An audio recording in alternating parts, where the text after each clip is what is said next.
원장님, 오늘 그 영상 제목이 좀 독특한데 세안만 잘해도 피부과 안 가도 됩니다. 이거 피부과 진료하고 계신데 괜찮은가요? 그만큼 세안이 중요하다는 뜻입니다. 제가 오랜 기간 환자분들을 진료하면서 느낀 건데요. 피부 트러블이나 예민함, 홍조로 오시는 분들 중 상당수가 사실 잘못된 세안법 때문에 증상이 악화된 경우가 많이 있거든요. 그래서 오늘은 제가 제대로 된 세안법을 알려드리려고 합니다. 원장님, 세안이 왜 그렇게 중요한지 좀 더 이제 구체적으로 설명해 주실 수 있나요?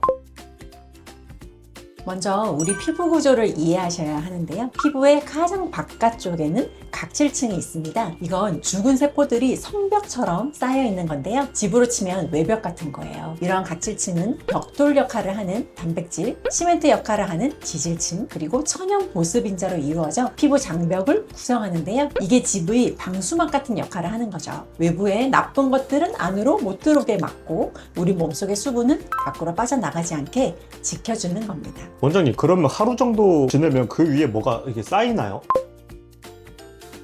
하루 정도를 지내면 건강한 피부 장벽 위에 피지, 땀, 각질, 화장품, 미세먼지 이런 것들이 쌓이면서 층을 만들어요. 그리고 그 틈에서 세균들이 번식하기 시작합니다. 그런데 이런 불순물들은 대부분 기름기가 있거든요. 물로만 씻으면 안 지워지는 거죠. 그래서 필요한 게 계면 활성제인데요. 이게 세안제나 비누에 들어있는 성분인데 기름기를 잘게 쪼개서 물로 씻기 쉽게 만들어주는 화학 성분이라고 보시면 됩니다. 그래서 세안의 목적은 간단합니다. 나쁜 것만 깨끗이 제거하되 건강한 피부 장벽과 보호막은 손상시키지 않는 것이 이상적인 세안이죠. 원장님, 그러면 어떤 실수들을 좀 조심해야 되나요?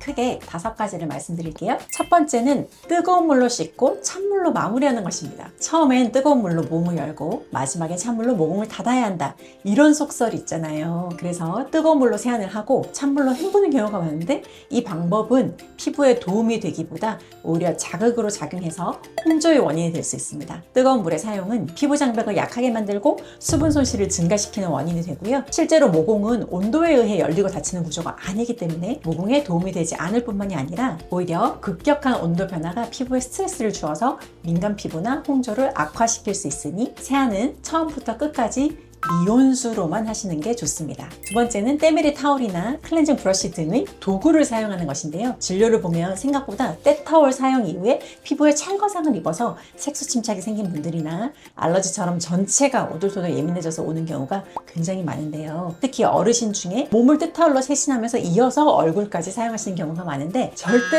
안 됩니다. 그건 때가 아니라 피부를 보호하는 보호막이에요. 얼굴뿐만이 아니라 몸도 때를 밀지 않고 오히려 보습을 철저히 해주시는 게 도움이 됩니다. 요즘은 덜하지만 한때 클렌징 브러쉬가 굉장히 유행한 적이 있었는데요. 이 역시 계속되는 마찰이 피부 장벽을 악화시키고 또 더 예민하게 만드니 사용을 멈추셔야 하고 사실 클렌징 패드도 마찬가지입니다. 때밀이 타올만큼은 아니더라도 아무리 손에 힘을 빼도 마찰이 없을 수 없기 때문에 사용하지 마시고요. 이중세안은 손으로 부드럽게 하는 것을 추천드립니다. 세 번째는 강한 수압의 샤워기로 세안하는 것인데요. 보통 남성분들이 샤워랑 세수를 같이 하면서 비누로 벅벅 문지르고 강한 수압의 샤워기를 얼굴에다 뿌리면서 세안하는 경우가 많은데요. 강한 수압으로 얼굴을 직접 맞는 세안은 미세한 물리적 자극을 계속 주는 것과 같습니다. 특히 여드름이 있는 피부는 악화 원인이 될 수 있으니 더 조심하셔야 합니다. 네 번째는 일반 비누 사용입니다. 비누는 대부분 알칼리성이거든요. 근데 우리 피부는 약산성인데 알칼리성 비누를 쓰면 각질층이 부풀면서 손상되고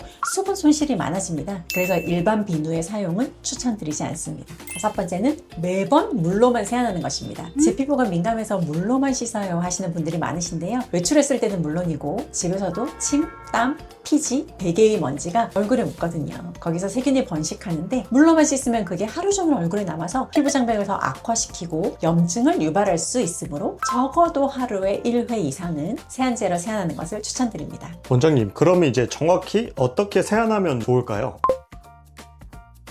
메이크업을 하셨거나 무기자체 선크림이나 워터프루프 포뮬라를 가진 선크림을 사용하는 경우에는 더 강하게 밀착되는 경향이 있기 때문에 이중세안이 필요한데요. 이중세안 기준으로 그 과정을 설명드리도록 하겠습니다.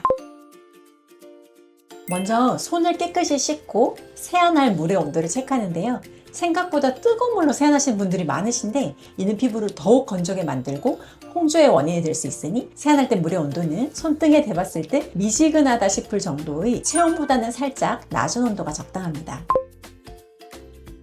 1차 세안제의 선택은 세정력에 있어서는 오일, 크림, 밀크, 워터 순이지만 보통은 저희가 일상생활을 하면서 피부 메이크업을 마치 영국무대 서시는 분들만큼 두껍게 할 일이 거의 없잖아요. 또한 클렌징 오일이나 클렌징 크림은 오일 잔여물이 피부에 남아서 트러블을 유발하는 경우가 많기 때문에 그냥 무난하게 클렌징 밀크의 사용을 추천드립니다. 클렌징 밀크로 자외선 차단제와 메이크업을 유화해낸 다음에 가볍게 헹궈내는 것이 바로 1차 세안이죠.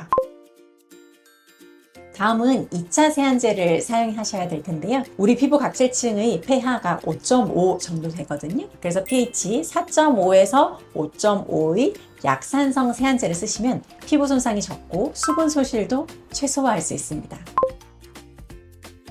이러한 2차 세안제를 사용할 때 클렌저를 얼굴에 올린 후에 열심히 얼굴을 문지르면서 거품을 내시는 분들이 계시더라고요. 이러한 마찰이 피부 장벽을 손상시키니 클렌저를 손바닥에서 충분히 거품을 낸 후 얼굴에 올려주시면 거품이 쿠션 역할을 해서 마찰을 줄여줍니다. 손가락에 힘을 빼고 손끝 지문으로 부드럽게 원을 그리며 마사지한다 생각하시고 30초 정도 부드럽게 문지르시면 되고요. 은근히 눈 안쪽, 꼬리 쪽, 눈썹, 헤어라인, 콧볼 옆은 신경 쓰지 않으면 잘 씻기지 않는 부위니 오히려 이런 부위를 꼼꼼하게 씻어주시면 됩니다. 헹굼은 10회 이상 얼굴에 부드럽게 물을 끼얹는 느낌으로 잔여물이 남지 않을 정도로 충분히 반복해 주시면 되고요. 물기 제거는 깨끗한 타월로 벅벅 문지르지 마시고요. 살짝 눌러서 물기만 흡수시켜 주시면 되고, 보습제는 지난 영상에서 설명드렸듯이 얼굴에 촉촉함이 남아있을 때 얼른 보습을 시작하시는 게 좋습니다. 원장님, 그러면 세안 후에는 어떻게 관리하면 좋을까요?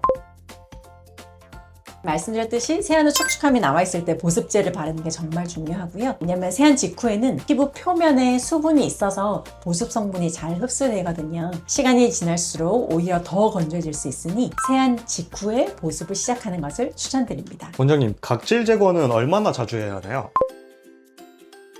계절과 피부 타입에 따라 다를 수는 있겠지만 보통은 일주일에 한 번 정도면 충분합니다. 가끔 매일 하시는 분들이 계신데 이건 오히려 피부 장벽을 손상시킬 수 있죠. 각질은 피부를 보호하는 역할을 하기 때문에 과도한 각질 제거는 오히려 피부를 더 예민하게 만들고 홍조 또한 악화될 수 있으니 유의하셔야 하고요. 또한 각질 관리는 때타올이나 디바이스를 사용하여 물리적 마찰을 가는 스크럽은 절대 안 되고요. 많이들 알고 계신 아하, 비하, 그리고 이보다 더 부드럽게 작용하기 때문에 예민한 피부에 좋다고도 알고 계신 피하, 엘하를 사용하셔서 화학적 각질 제거를 해보시는 게 좋겠습니다. 마찰은 안 되니 꼭 조심해주세요.